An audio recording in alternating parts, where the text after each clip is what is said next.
The FBI has been exposing mafia clans in the United States year after year. The last of the largest representatives of this criminal organization is Primo Speranza, but no one has ever managed to get it. The only weak link in his circle is showman magician Buddy Israel. Buddy started out quite prosaically, performing magic tricks on stage, but then he decided to connect his life with the criminal world. Speranza helped him up, but then Israel separated his family. The boss of Mafia clan did not want to remain in debt. Realizing that he could get his ass fried, Buddy made a deal with the FBI. He agreed to hand over Speranza and his accomplices, but did not want to testify against his guys. When a $1 million bounty was put on Israel's head, a member of the Speranza family decided to cash in on it. He wanted to get to Buddy first and then demand ransom for him. As he discussed this with his accomplice, his conversation was monitored by FBI agents Richard Messner and Carruthers. Having learned that he has begun hunting for Israel, they decide to find him early. If the mage is killed, the Spardos will no longer be imprisoned. There is a reason to put him in prison. In addition to hundreds of different murders, he was responsible for the death of an FBI agent working undercover for his clan. His legend was revealed, and Speranza personally carried out the sentence. FBI Deputy Director Stanley Locke sends agents Messner and Punishers after Israel. He explains to them that the wizard's head is being hunted by various mercenaries, including fellow assassins Sykes and Waters, the Nazi brothers who don't care, Darwin, Jeeves, and Lester Tremor, the elusive Laszlo Sood, who can change his appearance, and the fanatical mercenary Pasquale Acosta. In addition to them, Buddy Jack Dupree and his partners, former police officers Elmar and Dix, want to line the pockets of Buddy at Israel's expense. Dupree manages to develop an elaborate plan to infiltrate the hotel where Israel lives. To do this, he would need the clothes of the hotel employees. Sykes and Waters decided to calm down. They found out that Buddy is a cat, and they deliver fresh pussies to him every day. Sykes will pretend to be one of them, sneak into the room and finish off Buddy, and Waters will cover her. Laszlo plans to act as secretly as possible and in his own style. He even took equipment with him to make masks, like minimum wage Ethan Hunt. The Tremor brothers had no plan at all. They ended up getting stoned and just ranting left and right. The most mysterious participant in the hunt was Pasquale Acosta. He always acted quietly and ruthlessly. One day he was caught, and his fingers were chewed to the bone to hide his fingerprints. Such a person was capable of anything. Dupree had his same Buddy. The guys from the law firm hired him to post bail. Israel then disappeared and is now needed exclusively by lawyers.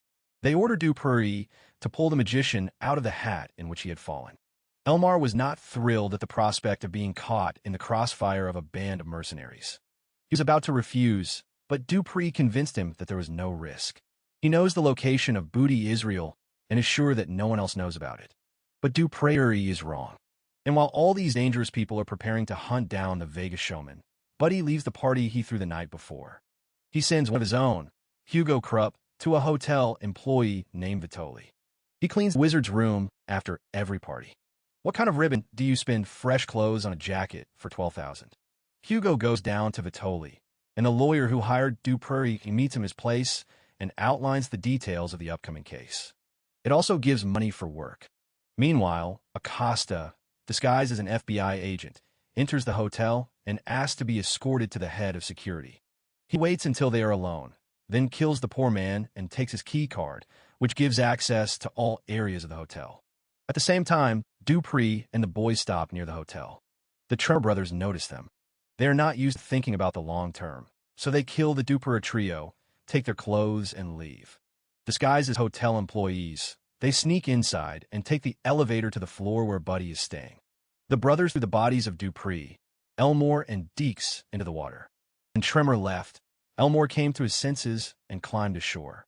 The fingers on one of his hands are shot off, but he manages to make it to a small house in the desert where a woman lives with her misfit grandson, a martial arts fan. The boy is sleeping and trying to figure out how to get rid of the Elmore stars. Sykes and Waters are also at the hotel. Waters takes a position in the building opposite, taking a sniper rifle with him. If necessary, he will destroy the entire floor. Sykes dresses up as a call girl and waits for cat lover Buddy to get some fresh pussy delivered. Laszlo Sood is also here. He sent Vitoli to the next world so that he copied his appearance and entered Israel's room. But there was even more luck here. Hugo has arrived, and with his face you can get as close as possible to the object. So Laszlo punches an extra hole in Hugo, stuffs his head into the box, and throws the mask away. While preparations are underway, Buddy agrees to hand over not only Paradas to the FBI, but also his own. His conversation is overheard by Ivy's closest supporter. He understands that it's time to pack the boss into a wooden Mac and leave. FBI agents travel to the hotel, but on the way they are informed of suspicious activity at the hotel. They understand that they are in front of them. The police also discover the bodies of Dupree and Deeks. Agent Messner is sent to deal with this, and his partner goes to the hotel. Meanwhile, their boss is given an old case that reveals Parade's secret identity. Now Deputy Director Locke understands why this crime boss had to undergo so much plastic surgery. Locke realizes that they no longer need Buddy Israel. In any case, they will be able to take it from the Parade. It's true that not everything is as simple as it may seem. That's why he still hasn't recalled his agents from the hotel. Ivy and Buddy fight over Israel's betrayal. Ivy is unhappy, but at that moment Laszlo enters the room, disguised as Hugo. He kills one of the guards and then chases Buddy. But he already fought with Ivy, and Laszlo was unnecessary. Security runs in and takes Ivy away. Hugo is left alone with Buddy. Agent Cars gets into the elevator with Acosta. He notices that the man traveling with him has no fingerprints and guesses that he is a mercenary. Carruthers tries to disarm him, but Acosta is on guard. They duel and fill themselves with lead. At this moment, Sykes hears gunshots from the elevator car where Carruthers and Acosta met their deaths and concludes that they need to hurry before they are overtaken. Meanwhile, hotel security is blocking all elevators. However, this does not stop the Tremor brothers from moving forward. They use a gas generator to revive the elevator car. And while many threatening movements are happening here, Elmar lies in the bath and waits for his hand to be bandaged. Then he takes the weapon and clothes from the mistress and leaves. Elmar goes to the hotel to pay the Tremor brothers. Sykes opens the elevator car, stopped on her floor, and finds two dead. After checking the documents, she learns that two FBI agents killed a friend of a friend. At this point, Buddy learns that the Bureau has canceled the deal. He is depleted, which means he is no longer a resident. Israel decides to help itself lead, but there is no time for that. Because he frequently powders his nose and almost gets shot, Buddy has a heart attack and passes out. Laszlo realizes that she won't have to do anything. All you have to do is prepare the instruments and wait for the doctor to arrive. He was tasked with opening Israel's chest and taking out his heart as a farewell. While Sykes was studying the agent's documents, Carruthers' partner and other operatives fell to the floor. Sykes' girlfriend was ready and opened fire on them. The mass became stronger, and he noticed a girl in the elevator. Carruthers and Acosta were still alive. The mercenary wounded Sykes, and the agent shot him with his weapon. The Tremor brothers approached Buddy's house, but were met in the hallway by the showman's security with Ivy.